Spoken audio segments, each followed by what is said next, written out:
Everyone আসসালামু আলাইকুম। আজকে রান্না করব ব্রোকলি দিয়ে তেলাপিয়া মাছ। কিভাবে রান্না করেছি তেলাপিয়া মাছটা পুরোটাই থাকছে আজকের ভিডিওতে। প্রথমে আমি তেলাপিয়া মাছগুলোকে ভালো করে পরিষ্কার করে নিয়েছি, আর নিয়েছি ব্রোকলি, আর নিয়েছি কাঁচামরিচ কুচি, পেঁয়াজ কুচি, ধনিয়া পাতা কুচি আর টমেটো। এবার একটা ডেকচির মধ্যে গরম তেলের মধ্যে পেঁয়াজ কুচি দিয়ে পেঁয়াজটাকে নরম করে নিয়েছি। এবার দিয়ে দিয়েছি কাঁচামরিচ বাটা, এবার দিয়ে দিয়েছি স্বাদ মতো লবণ, এবার দিয়ে দিয়েছি হলুদ গুঁড়া, ধনিয়া গুঁড়া। এবার এটাকে ভালো করে মিক্স করে নিতে হবে, মশলাটাকে ভালো করে কষিয়ে ফেলতে হবে। কষানো হয়ে গেলে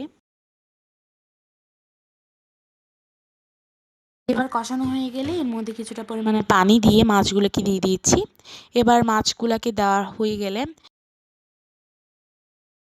একটু নাড়িয়ে নিয়ে ঢাকনা দিয়ে 4-5 মিনিট কষাতে দিতে হবে। এবার কষানো হয়ে গেলে এর মধ্যে দিয়ে দিয়েছি ব্রোকলি আর টমেটো। এগুলো দেওয়ার পর এটাকে কিছুটা পরিমাণে পানি দিয়ে ব্রোকলিগুলোকে সিদ্ধ হতে দিতে হবে।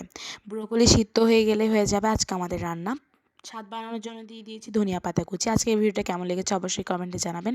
ভালো লাগলে লাইক, কমেন্ট, শেয়ার করে দেবেন। টাটা।